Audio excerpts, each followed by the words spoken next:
King of the Normies, SkillUp, spoke very kindly about this game back in 2008. Even ACG managed to navigate the nuanced controls to put out a semi-decent review. Neither creator has a deep embedded history with the series, and if you ask any Monster Hunter veteran where they started with it all, there's quite a lot of bravado going on. They might say, I've got a medical condition because I was there for the PSP version of the game. There's a lot of suffering to be had with early editions of this franchise. This video is kind of about those changes and how the series stands up in 2023 and how Rise is different to Monster Hunter World. Monster Hunter World has a legit PS5 boost to it, and we're also looking at PlayStation 5 version of Rise, which sits on the SSD, runs at an amazingly crisp 4K and 60 frames per second, but this is an upscaled Switch game, so you see some of these textures suffer from that. Some of you may remember my capture days with Monster Hunter World and Instagram, and using this photo with the PlayStation 5 version of MH World is stunning, and you feel the difference immediately with the smoothness of all the controls and pans. This also trickles down into the action, which we'll look at, but there are some confusing issues, and it's with the prioritized frame rate, quality or resolution. Having the 5 boost, it's not too clear how it affects each one of those anchor points. I've gone with the quality mode and we see 60 frames per second, so you can't really complain about that, and awesome to have an actual PlayStation 5 patch come through. It is not on the SSD though, and that is painfully obvious on some of the load screens.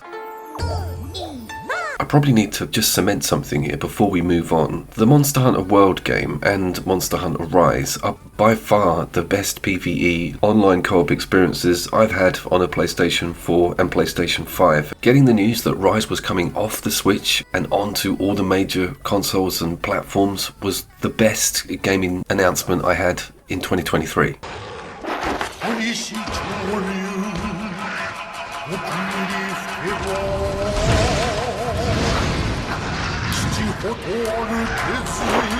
Rise, compared to Monster Hunter World, also appears a lot less westernized and a lot more colourful and a bit more crazy. We're going to get into those details and the reasons for that later in the video. On the subject of reasons, I've also made this video for people who may have played World and are making a decision on Rise, or have gone straight to Rise and kind of enjoy it and are worried about stepping back almost to Monster Hunter World.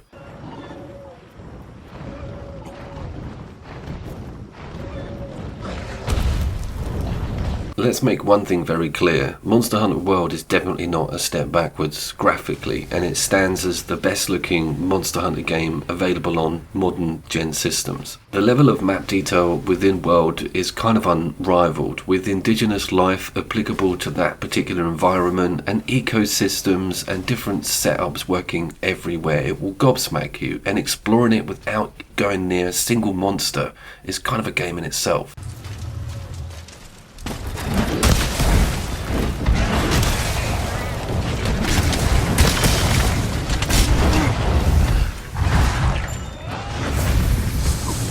Are there any crossovers from either of the maps in each of these games? And the answer is no. They're all individual and applicable to each of the separate titles. There are crossovers with monsters, however, and you do see identical species in both games, which is just amazing, because having the rework for them in World was a gobsmacker, but also having them sort of evolve into the Rise control scheme is another eye-opener. If you are interested in deep diving the performance of this game against the PlayStation 4 Pro, I have put a direct comparison video together a couple of years ago, link in description.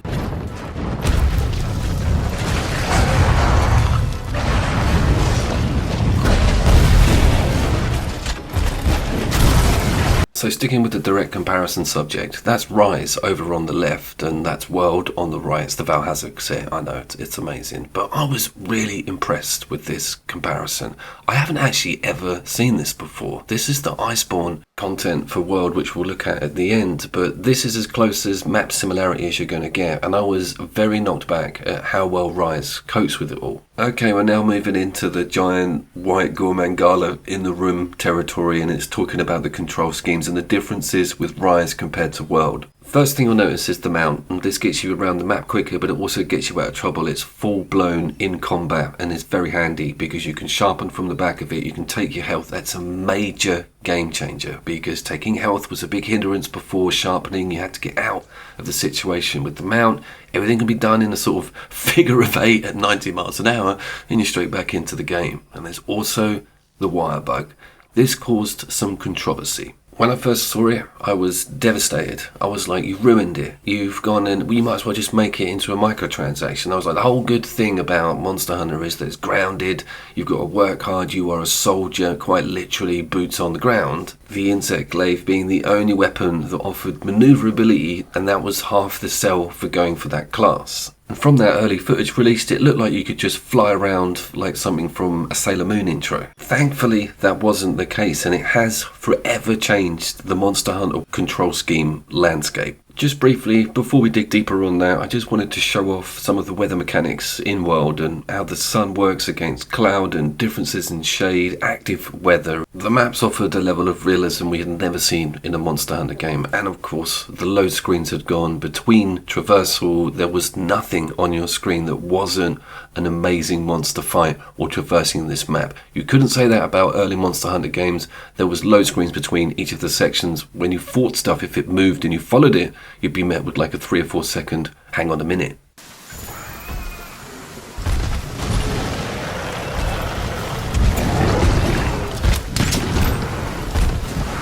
Going back into Monster Hunter World after playing a fair bit of Rise does have you noticing the sheer gargantuan size of the monsters themselves. World does offer a bit more scope on that front, giving you the most daunting, ferocious, 2-legged, 4-legged, 6-legged beasts you've ever had to tangle with, no pun.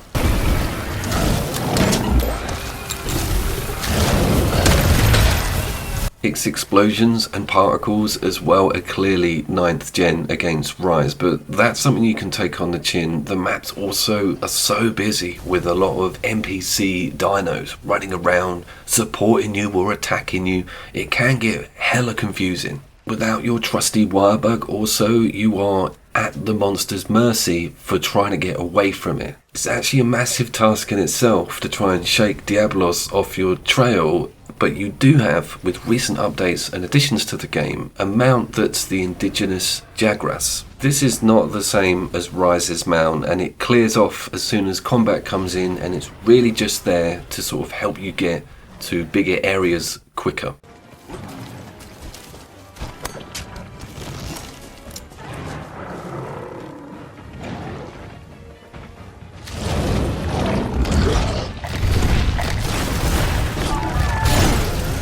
Let's talk about Monster Hunter Rise's amazing mount mechanic, which essentially gets you on the backs of your favourite monsters with a moveset, fighting a monster that you may have integral quest involvement with, meaning you can just smash it and use a really OP monster that's walked into your section of map, and you then just get to utilize all of its amazing powers against what you're fighting as. And you can also switch them up, smash them against walls. Again, I was very dubious about this, but the branch offs for the different movesets depending on who you're on the back of, and seeing a new monster and actually utilizing its attack pattern as a mount is a whole new layer, and I was so impressed with it.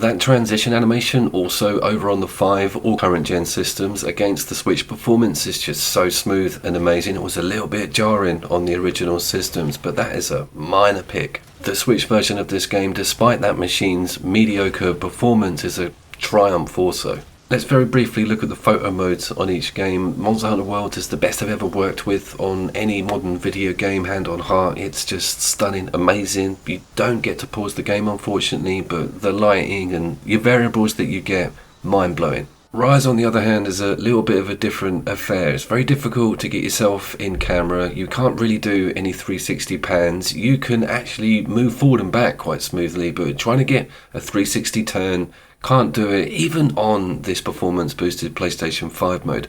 I really want them to rework that because there's so much I want to show off with this game, but I can't because of its cack-handed photo mode. Okay, we're about to jump into the combat section of the video. Just before we do, a little bit of pop-in over on the right there. Very surprised at these maps still having pop-in with that PlayStation 5 edition, but they are beautiful. The skyboxes and just the mass amount of stuff in them, it really is forgivable. Some of those smaller pieces appearing at last minute.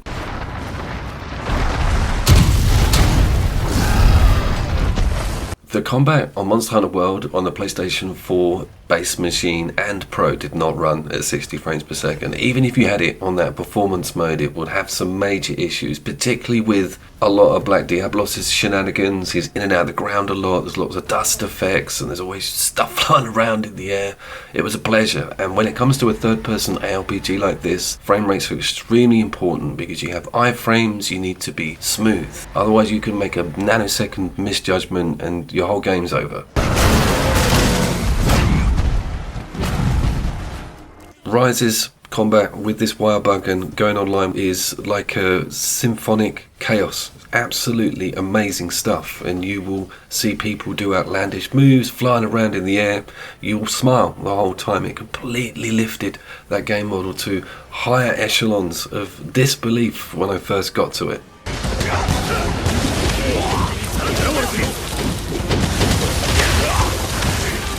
The difference is completely immeasurable. Everything dovetails into itself. You're no longer lying on your back waiting to take a hit from the monster because you're stunned. You're using your wire bug to line up something else and get out of trouble. It makes the combat flow. It feels and looks phenomenal.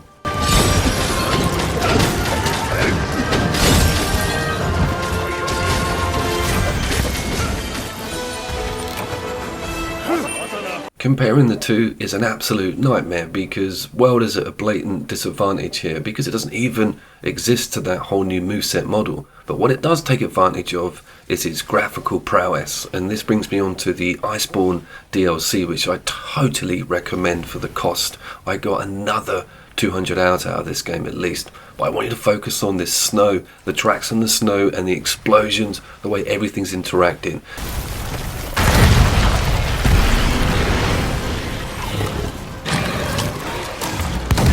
I think that might be a key word here. A cinematic experience is certainly something you get with Monster Hunter World. Full immersion and belief in these physics. We haven't touched on the wire bug's integration with the weapons, and you'll notice the two icons at the bottom of the screen in a sort of fly style shape, and I just used one up there to get myself back on my feet. But you can integrate them into your movesets, and there's 2 slots for each of the 14 weapons, and each of these wirebug specials can also be switched out with the big back catalogue of unlockables. It's unbelievable how vast the horizon's now got for variety with each of those amazing weapon classes.